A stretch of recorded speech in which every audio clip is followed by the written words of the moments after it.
Everybody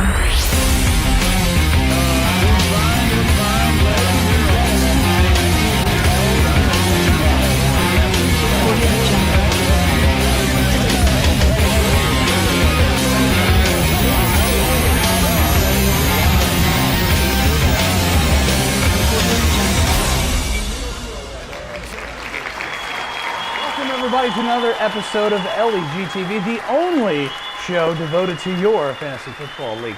We got a lot of show to cover today, especially what in the hell is happening around the NFL. So let's go check out what's happening around the league. Yes, everybody's favorite segment, Around the League. Yes. Well, of course, it comes to no surprise that this week's topic is protesting and kneeling during the national anthem. Donald Trump set out a furious set of tweets and also said this in an Alabama fundraiser. Wouldn't you love to see one of these NFL owners, when somebody disrespects our flag, to say, get that son of a bitch off the field right now, out, he's fired. He's fired! These comments were very divisive, as one side of the aisle thought the president was right and that the athletes should honor the flag and the national anthem and the people that fought to defend it. The other side, mostly containing rich athletes who are self-entitling and paid millions of dollars to play a silly little game, disagreed with the president and decided to protest by kneeling during the national anthem. Of course, there was no kneeling when the last guy was in office, when he sold illegal guns to the drug cartels and targeted his enemies with the IRS and also gave Iran money and nukes. But anyway, Pittsburgh Steelers decided to sit out the national anthem in the tunnel, not creating a scene. And as the game went on, it seemed that Pittsburgh stayed in the tunnel as they were soundly beaten by the lowly Chicago Bears. Well, this should be a great NFL season as the ratings plummet and people start to burn their tickets. Where are you, XFL? Where are you? All right, let's go to the Week 3 round of the scoreboard. Let's see what happened. Oh my goodness. Sons of Shane Falco, Nick Shook are still at the top of the league at 3-0 as they soundly defeat the Indy Snatch Pounders by over 85 points, and that was largely thanks to the New England combination of Tom Brady and Rob Gronkowski, who is still healthy, believe it or not. Didn't even need to have White show up there. It was only put in 3 points, and Kendall Wright put a big fat 0 in the flex spot. But Stephon Diggs had an amazing game, 43 fantasy points as he caught 8 of 11 targets for 173 yards and 2 touchdowns against that Tampa Bay defense. And the Indy Snatch Pounders didn't have a chance, even though they had a great game from Devontae Freeman and also Chris Hogan there for the New England Patriots, who were running up the score, which brings Nick Shook as the only undefeated team in LEG. All right, let's move over to Party Like a Gronkstar. Fell just short. No thanks to Dan Bailey on Monday night. Failed to close the gap against Alan Nesson in the fight scene from They Live, as Alan wins 168 to 159. The fight scene from They Live had a great game from Antonio Brown, putting up 29 points on 10 catches for 110 yards and a touchdown. And Delvin Cook, the rookie, with another strong outing here. We all thought that was a risky pick that high in the draft, but he rushed for 27 times for 97 yards and a touchdown, and also got 5 catches for 72 yards. Leonard Fournette had an okay game, giving Allen 17 points. And of course, his kicker had a good game. That would have been nice to have. As Party Like a Gronkstar, Doug Baldwin finally showed up for the Seahawks, as well as Le'Veon Bell, and Christian McCaffrey finally had his breakout game. Owners have been waiting for that to happen, but it was not enough as Party Like a Gronkstar falls to Allen. Let's go on to the next game. Very pivotal match. Jason Servos desperately needing a win and did not get it as he falls to Breeze's King of the Drews, 162 to 149.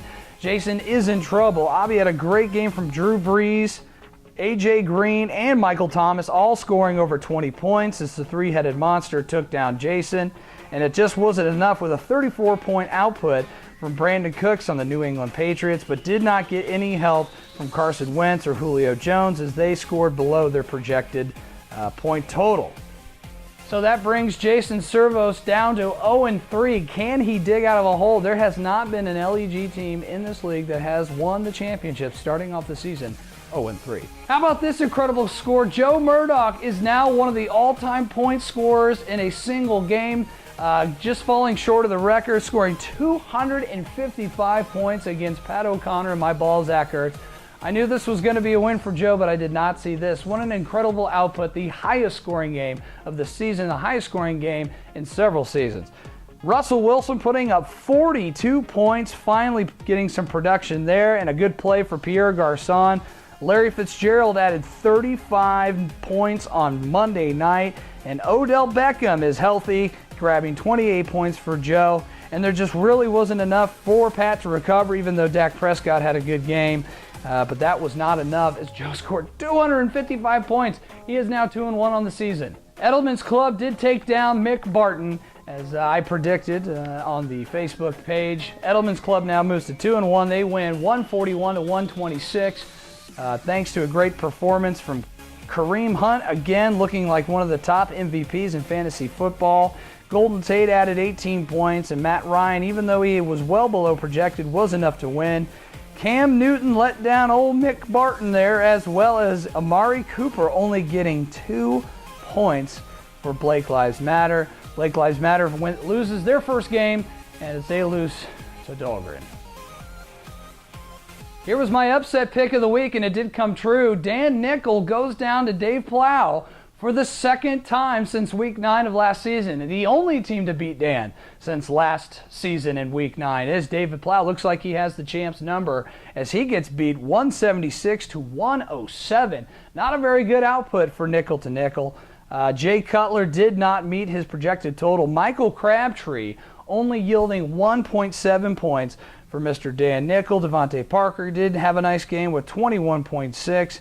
And Melvin Gordon fell short, but got him 13 points on the bench. Look at the performances here from the top positions.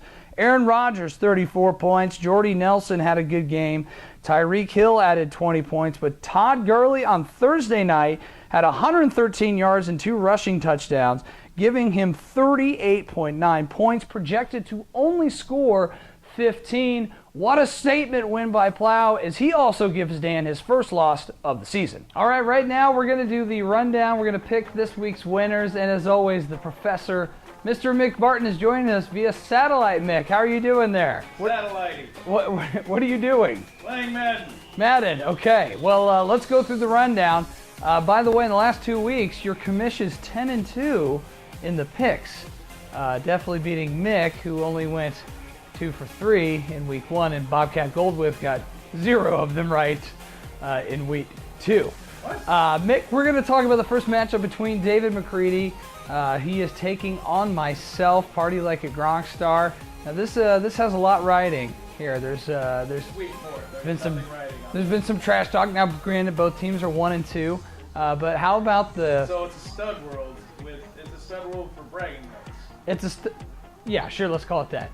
Well, first of all, let's start out on the Indy Snatch Pounder side. Now, some big developments. Devontae Adams went down in the Thursday night game against the Bears and only got 9 points. He did get a touchdown, but it only got him 9 points. It was well below his projected score of 13.76. Now, Mick, Dave McCready's running Derek Carr, who's not having a good game last week. And Devontae Freeman against that tough Buffalo Bills defense. And Marshawn Lynch, who, as I said on the show, is playing the Broncos. That is true. Never does good. That's true. And looks like old Beast Mode's not so beasty, like I said on a previous show. But you know what? I really like the lineups for Party Like Gronkstar. Decided to pick up. You like your own lineup? Like my own lineup. Decided to pick up Carson Palmer off the waiver wire in favor of starting him over Jameson Winston and Matt Stafford. Yeah, that wasn't the first. Going with Carson Palmer, which is an interesting point. Oh, and Matt Stafford. Now, Doug Baldwin had a big game. He's playing the hapless Indianapolis Colts defense. Looks like Le'Veon Bell and Christian McCaffrey finally had their outbreak game, and I look for that to continue. I am taking Party Like a Gronkstar this week because of the running backs and the wide receivers. I think the quarterbacks are both going to tank for each side, but I'm taking Party Like a Gronkstar. Who do you got, Mick? I'll take you this week. Oh, good choice. Good choice. I appreciate that. All right, let's move on to a very depressing story as the season moves on. Jason Servos is 0-3, and the suicide hotline is running hot as Servos needs a win to avoid going 0-4. He takes on fellow miserable human being Alan Nesson. 2-1 on the season and is projected to beat Jason 178 to 164. And you know what, Mick? I think it's going to happen. I think Jason goes to 0-4, and here's why. Marcus Mariota, look for him to at least get 18 to 20 points, but I'm looking at Antonio Brown to have another big points outing. And then Keenan Allen is also looking hot. And the young running back duo of Dalvin Cook and Leonard Fournette. Now, Mick, I'm going to go to the other side for Jason here with Carson Wentz starting for quarterback. Now, he's going with Brandon Marshall in the flex, who has not had a very good season. But I do like Brandon Cooks against the Panthers. But the running backs of Isaiah Crowell and Theo Reddick, I do not like. What do you think, Mick? Who's going to win this one? I'm taking Nesson. It's Nesson easy. Nesson easy. What's the point output? What's the final score? We're going to go Nesson gets 140, and Servos gets 10. Ouch. Ouch. All right, and Mick, here's an interesting matchup. 2-1. Breezes, King of the Drew. Ablash Reddy taking on David Plows. Derek, Make America Great Again. Both are 2-1. And this can really shake things up as far as a long-term for playoff, or maybe not. It's only week 4. Probably not going to but Dave Plow, on his side, had a very big uplifting going with the Aaron Rodgers-Jordy Nelson combo. An uplifting? An uplifting, high projected above their points. 33 for Rodgers, 22 for Jordy, combining together. That was good for Plow. He's got Tyreek Hill, and Todd Gurley looked like a madman last week. That looks like a solid lineup. I was going to pick Obby originally. Drew Brees going against the Dolphins with Michael Thomas, and also having Demaryius Thomas in the flex. But I don't like his running backs here. You got Buck Allen and Chris Johnson, who's only picked up because Kerwin Williams couldn't do anything. Nothing. So Mick, who's going to win this one? I'm taking Plow in this one. Yeah, probably the Plow. So are you just going to pick all the teams that I pick? No, I'd love to differ with you, but I actually agree. All right. Well, it's a good call because the commish is 10-2 in the last 2 weeks picking this week's games. All right, let's go on to intentional pounding versus Nick Shook. Undefeated Nick Shook 3-0 going against Joe Murdoch. Joe Murdoch scored the 4th highest point total in LEG history last week. Still lost. And still won. Now, Mick, do you know who the other two, the top 2? They both you. Both are former champions. It's you and Jack. Nope. It's you and Pat's wife. It's Pat's wife and Michael Griffin holding the all-time record for highest point totals. Melissa had 270. Mike Griffin had 280 in one game. As you recall, those are both former champions. Now, I look for Joe to stay hot. Russ Wilson looks like he's back. It looks like he's back to normal form. And I like Pierre Garçon. He's going to be a target machine for the hapless 49ers offense. They need him. And Ezekiel Elliott doesn't look quite right for Joe's team, intentional pounding.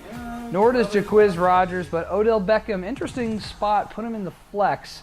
But he's going up against Nick Shook, who's got the Brady-Gronk combo. Not to mention Stephon Diggs, who went nuts last week. Now, Shook had a very good game, too, if he had started everyone.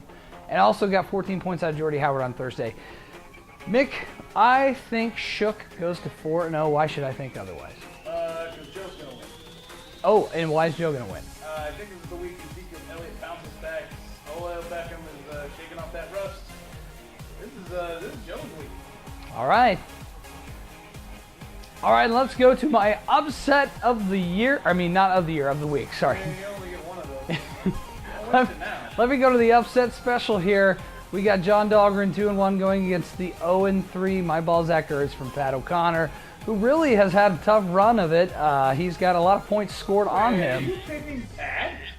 I am going to pick Pat this week over Dahlgren, and here's why. I like Dak Prescott this week against the LA Rams. Dak Prescott, not Dale Prescott. And LaShawn McCoy, look for him to run all over the Atlanta Falcons' choking defense. And Jay Ajayi also in New Orleans. So I think the running backs are going to kill it for Pat this week. Yes, they are in London. Now, Edelman's club running Eli Manning and T.Y. Hilton. I'm telling you, yes, T.Y. had an okay game last week. The Colts players on offense, not this season. Colts offensive players last week, yes. But stay away from Colts offensive players. Now he's got Kareem Hunt and C.J. Anderson in the running back spot, but I give the slight edge to Pat. I'm taking Pat in a very, very close game. Who do you think wins, Mick? I'm going to take Dahlgren. You got Dahlgren. Why does Dahlgren win? Because he's going to win. It's pretty easy. In-depth analysis from the professor. Thank you. It's Pat. Thank you, Mick. He's going to get the hop. Well, let's move on to the game of the week, and this is my game of the week. Mick, Barton, Blake Lives He drops Matter. every fucking ball. Mick, are you playing 97 overall, 99 hands. Is that what's in the background? Are you playing Madden on this TV? Yeah. I was wondering what happened. It got hijacked. I had no idea. Mick, you're taking on the defending champ Dan Nickel, coming off of an upset loss last week. You are at 2-1. Dan is at 2-1. One of you guys is going to get to 3. Who takes it this week and why? Let's give it to Danny because I don't have a running back anymore. I don't have one single startable running back. It's true. Ty Montgomery got injured clutching his ribs, went out on the Thursday night game. But hey, you've got Tevin Coleman. I sure do. And you have literally no one else to back them up. And you're relying on... Anyone want Paul Perkins? Your team is an all-star team of disappointment this season. Amari Cooper? 2. Cam Newton? How many? That's 2 wins? You have 1? Now Mike Evans is having another solid. That's true. You had to... You do have the least amount of points scored against you. A lot of luck has happened for 2-1, Mick. You know what?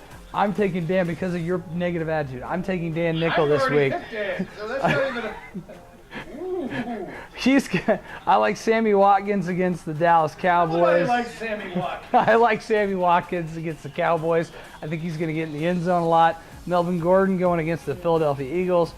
Interesting play. Chris Carson, the running back. I don't think Chris Carson's going to have a good game. Colts front 4, at least, are sneakily good. Not a lot of teams running all over the Colts. They're just passing all over the Colts. So I think Dan is going to edge you out this week, Mick. I like Dan by 6 points. Who do you got? You got Dan? Give him by 20, yeah. You got him by 20. All right. Well, there we go. We've got the rundown. Good luck to all the owners. We'll see you next week on LEG TV. Mick, take care. Thanks for coming. Remember Joe, he's a father. Fired! Fired! Fired! Fired! Fired!